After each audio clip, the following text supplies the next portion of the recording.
ಗೆಳೆಯರೇ, ಹಾಯ್ ಸ್ನೇಹಿತರೆ, ನಾನು ನಿಮ್ಮ ಶ್ರೀನಿಕ್ ಸಾಯಿರಾಮ್ ಚಾನಲಿಂದ ಮಾತಾಡ್ತಾ ಇದ್ದೇನೆ.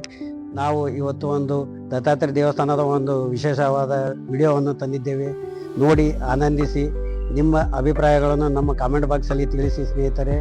ಹಾಗೆ ನಮ್ಮ ವಿಡಿಯೋಗೆ ಒಂದು ಲೈಕ್ ಕೊಟ್ಟು ಶೇರ್ ಮಾಡಿ ಸ್ನೇಹಿತರೆ. ಇನ್ನೂ ಹೆಚ್ಚಿನ ಮಾಹಿತಿಯನ್ನು ನಮ್ಮ ದತ್ತಾತ್ರೇಯ ದೇವಸ್ಥಾನದ ಅರ್ಚಕರಾದಂತಹ ಮಾಹಿತಿಯನ್ನು ತಿಳಿಸುತ್ತಾರೆ ಸ್ನೇಹಿತರೆ. ಧನ್ಯವಾದಗಳು.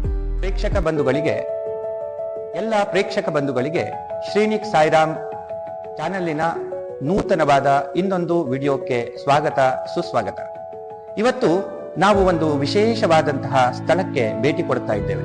ನಿಮ್ಮನ್ನು ಕೂಡ ನಾವು ಅಲ್ಲಿಗೆ ಕರೆದೊಯ್ಯಲಿದ್ದೇವೆ. ಇದು ಅಂತಿಂತ ಕ್ಷೇತ್ರ ಅಲ್ಲ, ಬಹಳ ಅದ್ಭುತವಾದಂತಹ ಕ್ಷೇತ್ರ. ಧಾರವಾಡದಲ್ಲಿ ವಾಸಿಸುವಂತಹ ಎಷ್ಟೋ ಜನರಿಗೆ ಗೊತ್ತೇ ಇಲ್ಲದೆ ಇರುವಂತಹ ರಹಸ್ಯಮಯವಾದಂತಹ ಕ್ಷೇತ್ರ. ಎಷ್ಟೋ ಜನಕ್ಕೆ ಈ ವಿಷಯ ತಿಳಿದಿಲ್ಲ.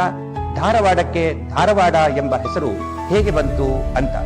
ಆದ್ರೆ ಆ ಧಾರವಾಡಕ್ಕೆ ಧಾರವಾಡ ಎನ್ನುವ ಹೆಸರು ಬಂದಿರುವಂತಹ ಕ್ಷೇತ್ರಕ್ಕೆ ಇವತ್ತು ನೀವು ಭೇಟಿ ಕೊಡ್ತಾ ಇದ್ದೇವೆ.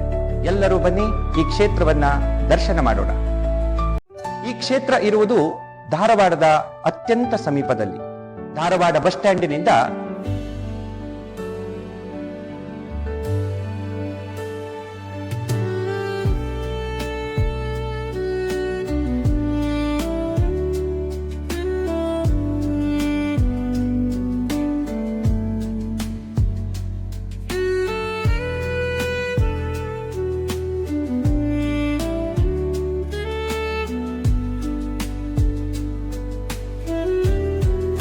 ತಾವು ಕಲಘಟಗಿ ರೋಡಿನಲ್ಲಿ ಸಾಗಿದರೆ ಅಲ್ಲಿ ನಿಮಗೆ ಸೋಮೇಶ್ವರ ದೇವಸ್ಥಾನ ಸಿಗತ್ತೆ.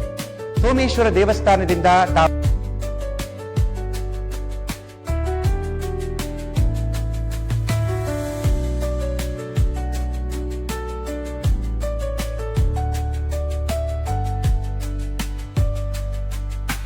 ತಾವು ಹಾಗೆ ಮುಂದೆ ಬಂದ್ರೆ ನಿಮಗೆ ಅಲ್ಲಿ ಶಾಲ್ಮಲಾ ಉಗಮ ಸ್ಥಾನ ಸಿಗತ್ತೆ.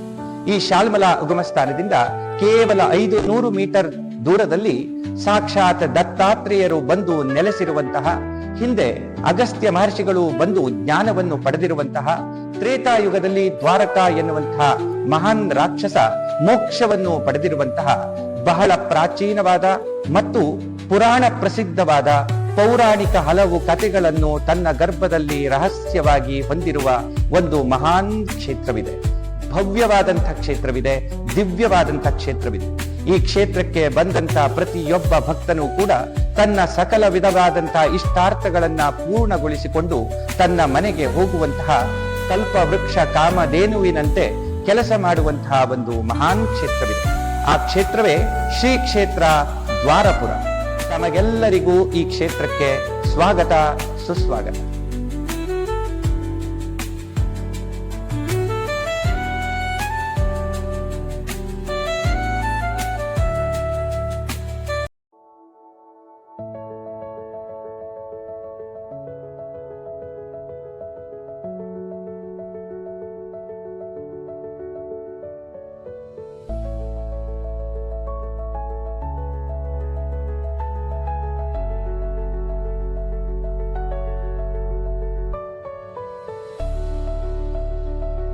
ಶ್ರೀ ಕ್ಷೇತ್ರ ದ್ವಾರಪುರಕ್ಕೆ ತಾವು ಆಗಮಿಸುತ್ತಿರುವಂತೆ ತಮಗೆ ದರ್ಶನವಾಗುವುದು ಶ್ರೀ ದತ್ತ ಪರಮಾತ್ಮನ ಭವ್ಯವಾದಂತಹ ವಿಗ್ರಹ.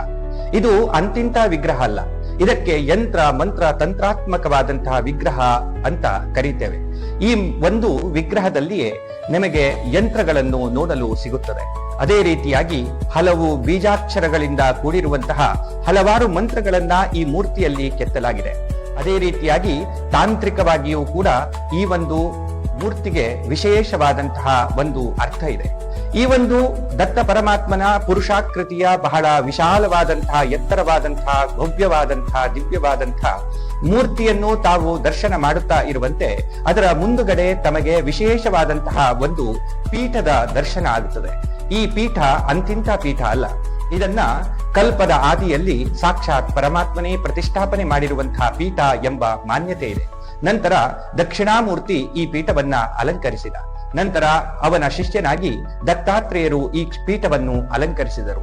ನಂತರ ಅವರ ಪರಂಪರೆಯಲ್ಲಿ ಬಂದ ಹಲವಾರು ಋಷಿಗಳು ಮುನಿಗಳು ಈ ಪೀಠವನ್ನ ಜಾಗೃತ ಮಾಡಿದರು. ಈಗ ಸದ್ಯ ಶ್ರೀ ಪರಮಾತ್ಮ ಸ್ವಾಮಿ ಮಹಾರಾಜ್ ಅನ್ನುವಂಥವರು ಈ ಪೀಠದ ಪೀಠಾಧ್ಯಕ್ಷರಾಗಿ ಈ ಕ್ಷೇತ್ರವನ್ನು ಪುನಃ ನಿರ್ಮಾಣ ಮಾಡುತ್ತಿದ್ದಾರೆ. ಈ ಪೀಠ ಬಹಳ ಅಗಾಧವಾದಂತಹ ಶಕ್ತಿಯನ್ನ ಹೊಂದಿದೆ. ಈ ಪೀಠದಲ್ಲಿ ಇರುವ ವಿಶೇಷತೆ ಎಂದರೆ ಈ ಪೀಠದ ಮಧ್ಯಭಾಗದಲ್ಲಿ ಇರುವಂತಹ ಸಾಲಿಗ್ರಾಮದ ಶಿಲೆ. ಇಲ್ಲಿ ಸದಾಕಾಲವೂ ತೀರ್ಥ ತುಂಬಿರುತ್ತದೆ. ಇದರ ಒಳಗಡೆ ತಾವು ನೋಡಿದರೆ ಇಲ್ಲಿ ಸಾಲಿಗ್ರಾಮದ ದರ್ಶನ ಆಗುತ್ತದೆ. ಈ ಒಂದು ತೀರ್ಥವನ್ನ ಸ್ವೀಕಾರ ಮಾಡಿದವರಿಗೆ ಅವರ ಎಲ್ಲ ಇಷ್ಟಾರ್ಥಗಳು ಪೂರ್ಣವಾಗುತ್ತದೆ ಎಂಬ ನಂಬಿಕೆ ಇದೆ.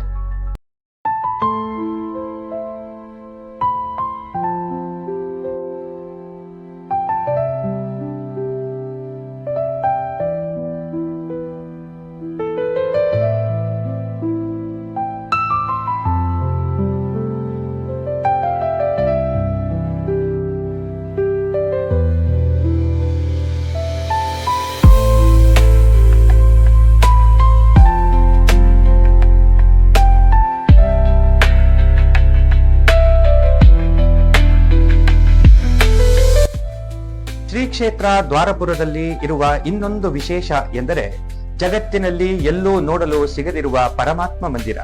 ಸಾಮಾನ್ಯವಾಗಿ ಜಗತ್ತಿನಲ್ಲಿರುವ ಎಲ್ಲಾ ದೇವಸ್ಥಾನಗಳು ದೇವತೆಗಳಿಗೆ ಸಮರ್ಪಿತವಾದ ದೇವಸ್ಥಾನಗಳು.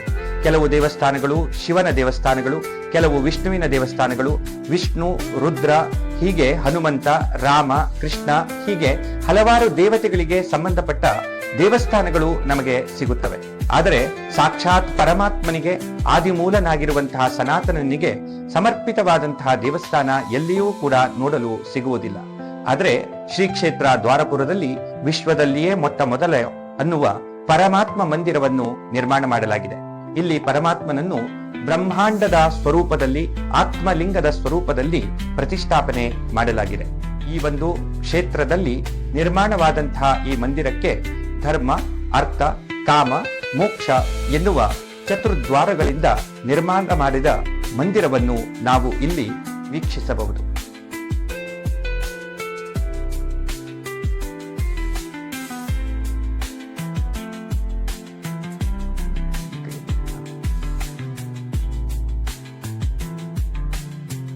ಈ ಪರಮಾತ್ಮ ಮಂದಿರಕ್ಕೆ 4 ದ್ವಾರಗಳನ್ನ ನಿರ್ಮಾಣ ಮಾಡಲಾಗಿದೆ. ಈ 4 ದ್ವಾರಗಳು ಧರ್ಮ, ಅರ್ಥ, ಕಾಮ, ಮೋಕ್ಷ ಎನ್ನುವ 4 ಪುರುಷಾರ್ಥಗಳನ್ನು ಮತ್ತು ಋಗ್ವೇದ, ಯಜುರ್ವೇದ, ಸಾಮವೇದ, ಅಥರ್ವಣ ವೇದ ಎಂಬ 4 ವೇದಗಳನ್ನು ಪ್ರತಿನಿಧಿಸುತ್ತದೆ. ಪರಮಾತ್ಮನು ಸಕಲ ದೇವತೆಗಳ, ಸಕಲ ದೇವರ ಆತ್ಮನಾಗಿದ್ದಾನೆ. ಅವನ ಸ್ವರೂಪವನ್ನು ನಾವು ಈ ಒಂದು ದೇವಸ್ಥಾನದಲ್ಲಿ ನೋಡಬಹುದು.